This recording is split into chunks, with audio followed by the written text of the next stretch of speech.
How are you? I'm doing well. I'm doing well. How are you? I'm good, man. Welcome to hashtag Rise and Grind. I'm so happy you're here. Are you feeling a little energy this Man, morning? man, you got some serious energy, man. I was over here checking everything out on my phone. People are popping off. Everyone's hitting that back with the good mornings. They're dancing. Let's go, man. It's rise and grind time, baby. This is Let's make how it we happen. do it, man. Now, for That's you, right. you're on Central, right? So it's what, 4:30 where you're at? That's right, man. Bright and early. Yeah, bright and early, dude. Evan, I want to say thank you again. I went out to Texas a couple months ago to meet up with Judge and Matt for their Burn the Ships. And this That's guy right. right here, which I don't know how you guys see him on your screen. I think you might see him over this way. He's over there somewhere. But this guy Yeah. right here, like, messages me on Facebook. He's like, I hear you're coming to Texas. I want to take you to dinner. I want to sit down with you. And bro, how incredible was that? I really appreciate you going out of your way to make me feel welcomed in Texas, Sure. to make sure that we connected. It was an awesome dinner, dude. Like, you're incredible, man. I really appreciate you. I appreciate that. Well, look, that's what social media is about, is getting connected in person. I mean, right now it's obviously not, it's staying online, but I mean, you and I have known each other for a few years, right? And kind of interacted in different spaces, and we run in a lot of similar circles. So I thought, you know what, it's about time we actually make this thing happen, because I know there were a couple times, a year or so ago, we kind of missed with travel and everything. So I was glad we could make it happen, man. I appreciate that. That was a good time. I do too, man. Like, super, super, super cool way to go out, make that connection, make it happen. And that's like your dig, right? Like, you're a make it happen kind of person. You are definitely not a sit back and wait and have it all come to you. You're a make it happen kind of person. So what's kind of been Yes. going on with you since then? Like, when I talked to you then, we were getting ready for some events. You were doing a lot of things, moving a lot of different directions, building your business. Hmm. So what's been going on in your life, man? What's it look like now? Man, just more of the same in the best way. So we've been working really hard. I know that we were sharing some great conversation even before we hopped on Rise and Grind, and our team is already virtual. So as the world has been shifting a little bit, our event structure has shifted a little bit. We're still running our events towards the end of the year, of course, the big ones and the small ones, the conferences and the boot camps, but it's been a really interesting time of growth. It's been a time to dive into this season of refining this message of obsession, what we'll talk about. It's been a time of impacting the world, and we've traveled to a lot of different countries between then and now, and sharing this message, working with executives and businesses and people, and really just bringing some of that tactical and tangible strategy back to individuals who need to hear it. Because I tell you what, Glenn, the world is thirsty for counsel, No because there's a doubt. lot of people that are spewing thoughts and advice and opinions. But you know what? I don't need more opinions. I need more counsel, Mm, and the world is thirsty for it. So it's been a great season in, dude. in our in our life and business. I love that. Thirsty for counsel. There's plenty of advice. There's plenty of opinions. Everybody's got one, right? Isn't Right? that the truth? Everybody's got one, but the world is thirsty for counsel. I love that, dude. So let's talk about Obsessed Academy real quick. Like, on Sure. your page on Obsessed Academy, it says right there on the front when you first get there, it says 900 million people in the world are unfulfilled by their work. Now, Yeah. that's like a glaring stat. So I want you to take me deeper into that and why that has become an obsession for you to try and solve that problem. Man, I love the fact that you brought that up. And that's why we put that front and center homepage. It's not welcome to Obsessed Academy. It's 900 million people are unfulfilled by their work. And that sounds so ridiculous. It almost sounds like made up, right? But it was a really interesting study done a couple years ago by the Huffington Post worldwide, talking about people who are just fulfilled fundamentally by their work. And the reason why that stat's important is for two purposes. One, which I'll get into as it relates to Obsessed Academy, and the second was I was one of those people, Mm, as I think we all were in some form or fashion. But the first thing is I just fundamentally believe that individuals who are inspired, fascinated, and motivated by where they live, where they work, how they live and work, and who they live and work with, live a happier, healthier, more productive life. I believe that it is our moral and ethical obligation to be, in a non-cliche version, the best version of ourselves, not in this idealistic daisies and unicorn world, but so that way we can give ourselves to the people who most deserve it. because I believe that the people in our life are looking for that best version, but too often we live life in default instead of on purpose, because we've defaulted to the we that we've become instead of the we that we should be, right? I'm working at this job because I'm a provider. I'm doing this because, okay, well, maybe that provider is actually an external recognition of an internal scarcity. I'm actually in this job because I'm more uncomfortable with what my life would look like if everything shifted and didn't shift exactly how I wanted to, because I typically need to be in control, than I am with facing the fact that maybe I'm not inspired, fascinated, and motivated by my job. Maybe I leave a little bit empty and come home unfulfilled. And see, for me, I got tired of justifying to my wife why I was constantly living in scarcity when I was trying to pour into her what I didn't have. And so I looked at that, and I looked at my life, and we talked about this a little bit in person, but I've had a chance to build, scale, and exit companies. My last really big deal was a company I started from zero, where I went from, in about a 7-year time period, from not being able to afford groceries to building a multiple 8-figure book of business, and then selling it, getting the recognition and the awards and the money and all of this at a young age too. And so there was that coupled on top of it, of all of these things like, oh, you're successful, right? You've got the home, you've got the things, you've got the car. But what happened was I stopped really enjoying my life, and I started just grinding through it, right? Sure. And I love that the show is called Rise and Grind, because grind has a positive and a negative implication, just like obsession. Yeah, no doubt. And I looked at my life, and I found that I was negatively grinding, and I would come home empty and still have demands on myself through my wife, through my friends, through my relationships, through my other areas of work. And everything was starting to run dry. Yeah. And so what I found is, just with that first shift, if you can just simply find a way that you can live an inspired, fascinated, and motivated life in the majority of the ways that you spend your life, then by default, you're already able to be a better version of yourself. So that's why we start with that stat, right? Is so that way we can face it right there of, okay, I totally, absolutely respect the fact that you may be in a situation where you don't have that. And that's okay, right? Life isn't always amazing. We know that. Right. Right now we're in a season that's maybe not so amazing. Right. But what I'm saying is you deserve it. And that's a big difference. That is a big difference. And I love it. Inspired, motivated, and fascinated. Those of you guys that are watching right now with us this morning live, if you haven't done so already, hit the share button. I'm telling you, it's just going to get better from here. But think about, what does that look like for you? Like, I'm going to ignore Evan for just a second. Evan, I love you. I'm going to put you over here to the side for just a second. And I'm going to talk to John Colton Bourne, Michael Guthrie, Vicki Everett, Brad Smith. What did they resonate on that for just a second? What would it look like if your life was inspired, fascinated, and motivated, right? If you were your default, instead of living in or working in default, but actually on purpose, right? What would that be like if you were fulfilled? And Evan, I love that you said you have these responsibilities, and we have these dreams and desires, not even just responsibilities. We want to pour into our children. We want to pour into our wives. We love these people. We're fascinated by them. We love them so much, and we want to give them that, but you can't pour from an empty cup, right? It's impossible. So I love that you touched on that as well. Dude, you and I are going to go down this path here in just a second. I have to back up real quick, though, because this is a morning show. And being a morning show, we always like to, anytime we bring on a guest, we like to look at their individual morning routines. Because I've found, as I've studied success, that morning routines are super, super important into filling that cup, right? It's one of the tools to fill that cup every day. So share yours with us real quick. What's your morning routine look like? And then we'll get back into your Obsessed Academy. Sure. Well, in short, my morning routine is actually a routine that I can do at different times in the morning and at different places. I believe in bookends. And the reason why this is important is I can't say that I start every single day at 5 in the morning, because I might be in a different country and it might look different, or I might have just traveled differently. And so my day sometimes might start at 9 in the morning because I got in at 3 in the morning, right? Yeah. But every single day it starts the same. It always starts with just shot of espresso, because coffee in the morning, that's just bringing back memories, right? So I gotta have that.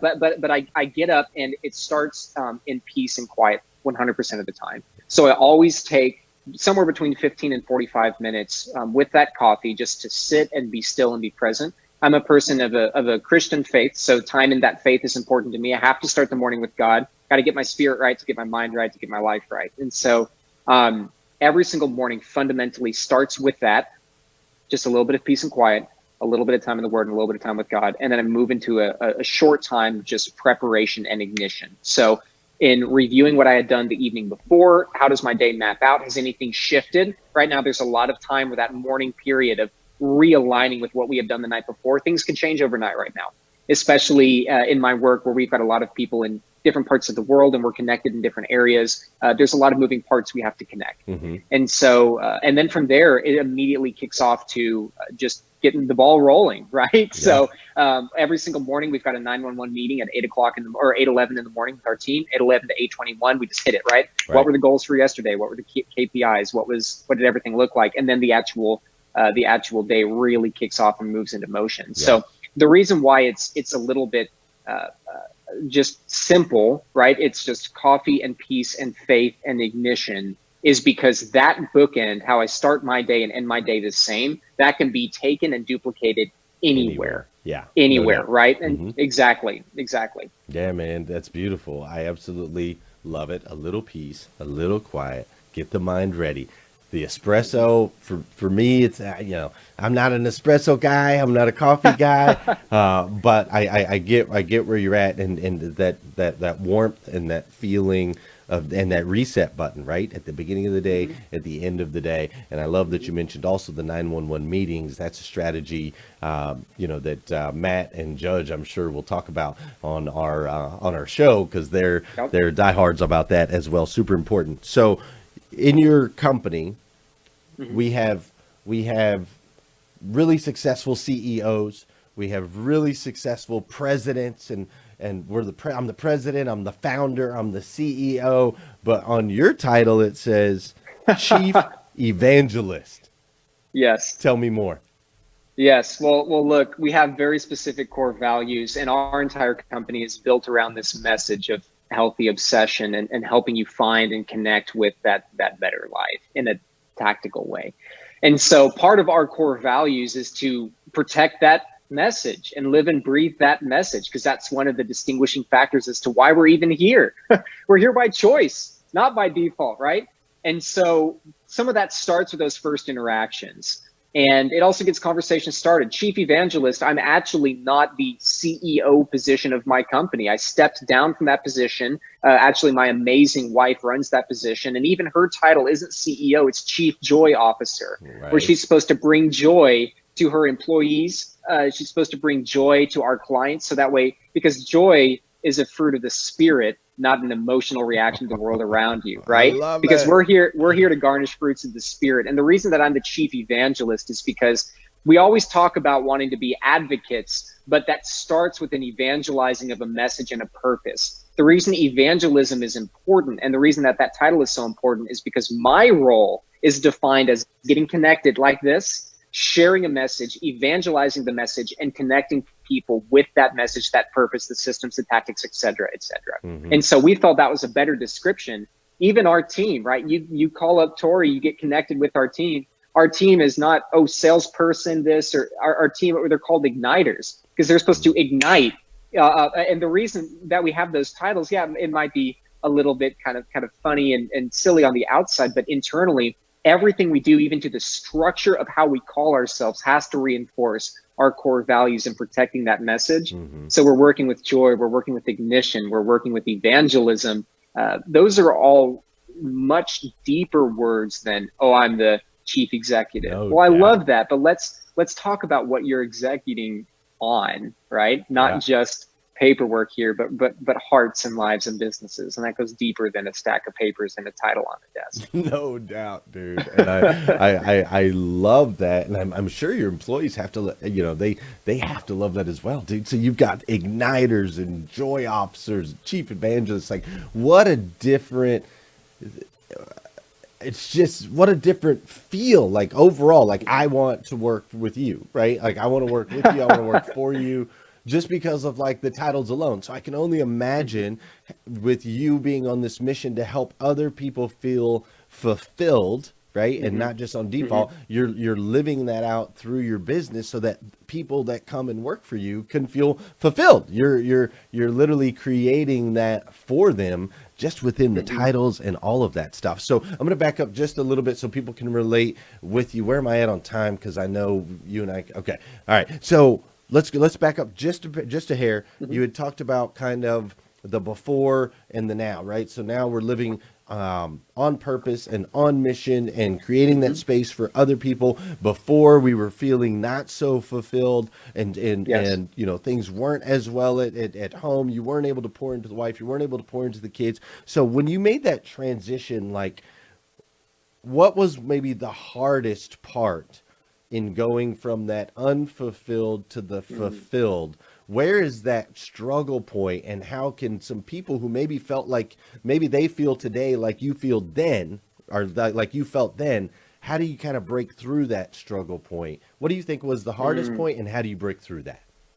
I have two different answers. One of them is extremely personal to me. I don't know if your entire audience can relate with it, but it is the truth. And then I have the answer that I think a lot more people can relate to. Okay. To be completely honest and extremely bold, my biggest struggle was releasing my need to actually be in control. And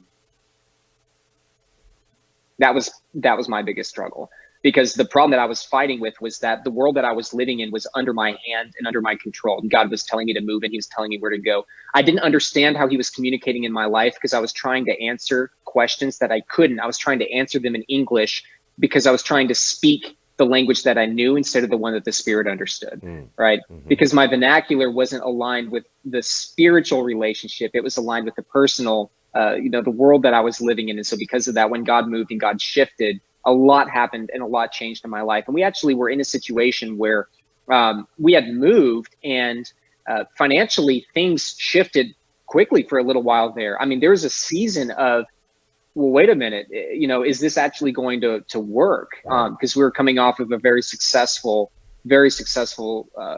side of life, and then going straight into a startup phase. It was a huge shift. So, not to go too far down that rabbit hole or implore my beliefs on any of your audience, but for me personally, that was the struggle, was finally just, you know, Abba Father releasing the need to actually be in control. And when I finally let my hand go and leaned into where I believed that God was directing me, that's when things shifted for me. Gotcha. In a secular answer, so that way people who don't have that faith can connect as well. And I don't, you know, or want to make sure everyone's included. In a secular answer, the biggest shift really was just being okay and comfortable without guilt or shame in doing the things that I felt I really wanted to and needed to because of who I am, instead of living that default, having that seep back into the organization. Because I was leaving the life that I felt I was supposed to be doing. I felt I was supposed to be doing, not because of me, but because of the world around me. I felt I was supposed to make the money and then flash it. I felt I was supposed to really grind. And if I wasn't doing 16, 18, 20-hour days, look, I did 18 to 20-hour days, 7 days a week for 7 years, right? That's not a life that's sustainable. And my wife and I, we don't have children yet, but good God, Glenn, I can't even imagine if I had kids right now, what that would look like. And so the biggest thing was giving myself grace, space, and forgiveness to be okay with not leaning back into that past. Because I tell you what, there are chains in your life, Glenn. There are chains in my life. If you're watching this live, there are chains in your life that you've made and that the generations before you have made that you have to break. And see, one of those chains starts with freedom and forgiveness. And hey, I recognize that I thought I was supposed to be doing this. I'm not going to allow that to infect my actual purpose now. You see what I mean? Because when you step into that calling, sometimes there's another side of you that really doesn't want that to happen. You know what I mean? Yeah. And that friction, that took a while to break. Yeah, beautiful. And visually as well as spiritually and almost physically, I can feel exactly what you're talking about, because you and I have very similar stories, right? Yeah. We went from the real high side success and then the startup and all of that. And so I know exactly what you mean, those chains, those anchors. But I love how you said without guilt or shame, right? Being able to do it without guilt or shame. Grace, space, and forgiveness. These are all strong, powerful words that I think can literally help for those of you that are struggling with this. If you think about those words, you don't have to have the guilt. You don't have to have the shame. It is going to be tough to break it. I get that. It's going to be tough. But you have give yourself grace, space, and forgiveness. Such strong words, dude. Grace, space, and forgiveness. I'm going to ask you one more big question. Before I do, though, I do want, for those that are watching now, live replay, if you haven't shared already, hit the share button. Where do you want them to connect with you? Oh, absolutely. Well, I'm super active on social. You can find me on Instagram at @RealEvanStewart. And then, of course, you can also connect with me at Obsessed Academy or obsessedconference.com. We're always doing amazing events and conversations like this. This is a normal conversation in my daily work on how do we actually determine who we are, what that means, why it matters, and then how it's applicable to our life and life's work. And how do we build a sustainable structure around that? So if this is something that your audience connects with, I'd love just to connect on social, but Sure. If they want to go a little bit deeper, we do have an amazing platform at Obsessed Academy Online with a huge amount of online resources. And then, of course, the Obsessed Conference, man, that's still rocking and rolling at the end of the year, too. So I'd love to see them out and to talk about where to actually identify that gift and that calling and how to get started on that path and that walk. Well, a lot of them, hopefully, we'll get things back to normal. We'll all be able to be at that Obsessed conference. And, who For knows? sure. Maybe you'll let me, I don't know. Maybe you'll let me go up on the little stagey thing and we can talk. The little stagey thing and do your rise and grind thing. We'll figure something out, I'm sure. But look, Evan, before I let you go and before we let them go, because we're already over on time, but it just goes so fast. But Yeah. I want to do something. I want to put you on top of a mountain real quick. All right. Okay. I'm going to put you up on top of a mountain, and all of civilization, literally all of civilization is looking up at you, right? And they're cheering. They're like, Evan, Evan, Evan. They're cheering for you. And they give you a mic, and you have 2 minutes to drop something on them, practical application, some wisdom that they can apply in their life today, this week, this month, this year. What are you going to tell them? Oh, gosh, man, that's good. Okay, 2 minutes. Get obsessed. There's 2 types. Okay, that starts everything. There's a healthy obsession and an unhealthy obsession. Unhealthy obsession is typically what people think of when they think of obsessed. It is a linear movement that stems from a need to overcompensate feelings of shame, guilt, abandonment, loss, stress, anxiety. It is a linear movement that always ends in a lack of fulfillment and regret. Unhealthy obsessions are addictions. They're things that, all the negatives around the word, okay? Maybe you've even gone through this once or twice. I think we all have at some point. The reason why I say get obsessed is because I believe that obsession is the cure for mediocrity. And I'm not talking about, oh, I'm just gonna go all in. I'm talking about a cycle. I believe obsession is an emotion, a mindset, and a discipline. I believe it starts with emotion, which is a moment of revelation. Revelation is a derivative of divine truth. That's God in his movement directing that life. That is you looking at your life saying, I have this gnawing inside that's pulling me elsewhere. Right? Revelation is not the world changing and you get hit by a freight train. It's a gnawing at your soul when you go back and you sit down in bed with your wife and you're saying, I just know I need to move. Okay. It's an emotion first. Emotion moves to mindset. Emotion is the stage of revelation. Mindset is the stage of preparation. It's planting your seeds. It's working your land. Preparation can take years. It's an emotion, it's a mindset, and it's a discipline. Discipline is that moment of cultivation. Cultivation is a glimpse into that better future. Cultivation is not, oh, my life is good. Cultivation is I have a moment that gives me a glimpse into the better future. The reason it's a cycle is because the cultivation moves back to an emotion. Because when I'm moving in the discipline, I'm cultivating my moment. I have a new revelation of what I can do more, and now I do more. It's an emotion, a mindset, a discipline. It's a revelation, preparation, cultivation. And that cycle worked consistently along obedience in the same direction for years and years and years produces overflow, which is a moment of saturation. If your audience is watching this, 2 things. We talked about grace, space, forgiveness. Give yourself the grace and the space to recognize where you're at. Okay, maybe you're not actually in your moment of harvest because the seed isn't ready to be harvested yet. And the reason that you're having stress is just because you're trying to be 30 degrees ahead when in reality you need to still be working your land. Okay, you're in a moment of preparation, right? And the second component is when you can recognize that, life in success typically moves by an emotion, a mindset, a discipline, a revelation, preparation, and cultivation. that will give you the flow necessary to start to track and map your strategies, your life, your disciplines, your passions, your giftedness, your calling back to something tangible, to where you can actually have a sustainable foundation for building that life and that future. Once I recognized and really sat down and worked through this concept, everything shifted. So if you're watching this, give yourself permission right now to actually be obsessed, healthy obsession. And then I encourage you just to break it down and look, am I in a moment of revelation where I know I can do more, or am I moving on that more? Maybe that's preparation. Or did I just have a season of my life where actually we were reaping some of what we harvest? That's cultivation. Make sure, okay, now that I've cultivated, I'm immediately building back in time.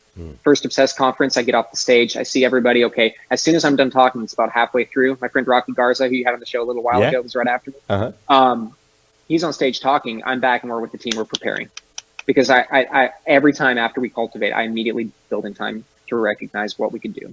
And so that concept for me is probably the most life-changing concept I've worked in. I know it's a little more than 2 minutes, but I believe it's powerful. And I strongly recommend that if you're watching this live, if you're watching the replay, allow yourself a moment of time to reflect and lean into that cycle of healthy obsession. The entire world that you're living in will shift if you can live by that instead of just go through the motions. Beautiful, man. Bro, you can take 2 minutes, you could take 10 minutes, you could take all the time you want when you're dropping valuable wisdom like that. I guarantee you there are people all over the world right now that are going, it's 5:30 a.m. and he just blew my stinking mind. Dude, Evan, you are an amazing human being, clearly uniquely made by the God of the universe. The God who made everything made you to be the absolute best version of yourself that you can possibly be, and you're living it out, bro. You're living it out, and the decisions that you are making, the decisions you're making with your business and with your titles and with